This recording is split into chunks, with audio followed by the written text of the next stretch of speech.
Ternyata moderasi ini dilahirkan oleh Rand Corporation, salah satu lembaga think tanknya Amerika Serikat dalam persoalan kebijakan-kebijakan publik.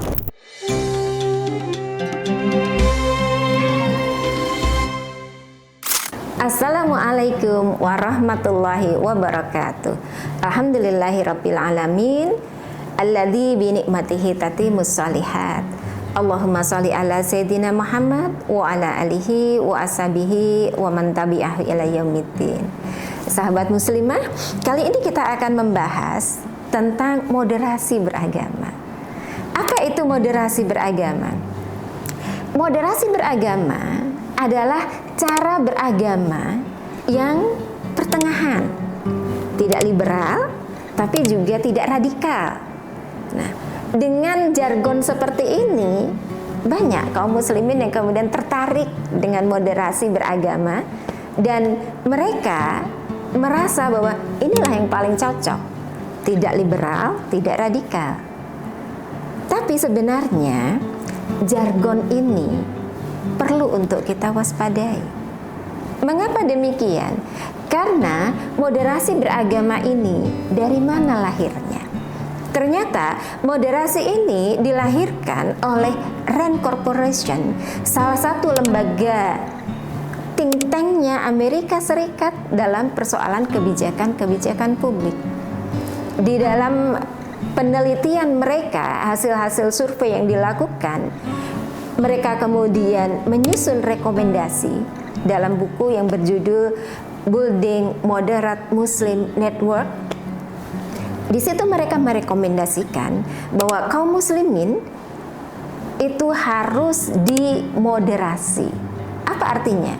Bagaimana kaum muslimin itu dibuat bisa menerima demokrasi, bisa menerima hak asasi manusia, bisa menerima kebenaran dari agama-agama yang lain atau kita sebut sebagai pluralisme. Maka tidak salah apa yang Allah berikan peringatan kepada kita di surat Al-Baqarah ayat 120. A'udzubillahi minasyaitonir rajim. Walan tardo angkal yahudu walan nasara. Tidak akan ridho kepadamu baik itu Yahudi maupun Nasrani hatta tattabi'a millatahum, sampai engkau mengikuti milah mereka. Apa itu milah? Milah itu adalah jalan hidup, cara mereka berpikir, cara mereka bersikap, itu adalah milah. Bukan hanya sekedar agama. Karena itulah mereka tidak menginginkan kita untuk keluar dari Islam, murtad, tidak. Tapi mereka menginginkan agar kita mengikuti jalan mereka. Nah, inilah milah. Dan ini sudah diingatkan oleh Allah Ta'ala. Sahabat muslimah yang dirahmati Allah, konsep moderasi beragama dalam praktiknya itu memang akan membawa kepada pencederaan terhadap akidah, pencederaan terhadap syariat, pencederaan terhadap akidah. Misalnya adanya salam lintas agama, doa lintas agama, kita diminta untuk bisa menerima kebenaran agama yang lain. Dikatakan bahwa Tuhan semua agama itu sama, yang beda itu hanya jalannya. Padahal Tuhan kita berbeda, Tuhan kita ahad. Sementara Tuhan orang-orang Nasrani Trinitas. Tuhan mereka punya anak, Tuhan kita lam yalid wa lam yulad. Tuhan kita juga bukan dalam konsep Hindu yang menyatukan komponen Brahma, Wisnu, dan Shiva, tapi Tuhan kita ahad. Nah, dengan demikian maka tidak ada kebenaran relatif antara semua agama. Begitu juga moderasi ini nanti akan merusak syariat.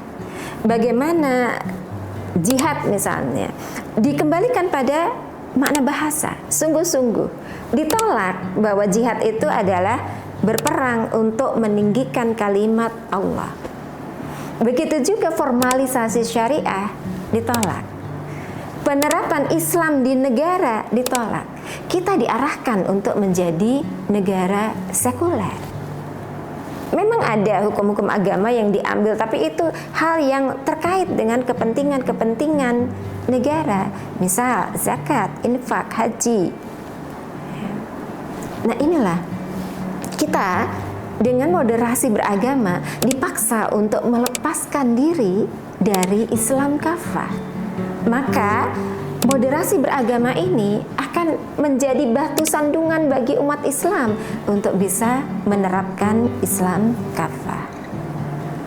Inilah sahabat muslimah yang harus kita waspadai. Dengan demikian, maka kita harus kembali kepada Islam kafah. Bagaimana? Apakah kita bisa kemudian memperjuangkan Islam kafah itu sendiri? Tidak bisa. Kita tidak bisa memperjuangkannya sendiri, tapi kita harus berada di dalam jamaah. Allah mengatakan di dalam surat Ali Imran ayat 104, A'udzubillahi minasyaitonir rajim, wal takum minkum ummatun yad'una ilal khair ya'muruna bil ma'ruf wa yanhauna 'anil munkar. Hendaklah ada di antara kalian satu kelompok, satu jamaah, satu partai yang apa? Yad'una ilal khair, menyeru kepada Islam, yang menegakkan amar ma'ruf nahi munkar. Inilah partai ideologis yang dengannya kita bisa menyatukan gerak, menyatukan langkah untuk bisa menerapkan Islam kafah.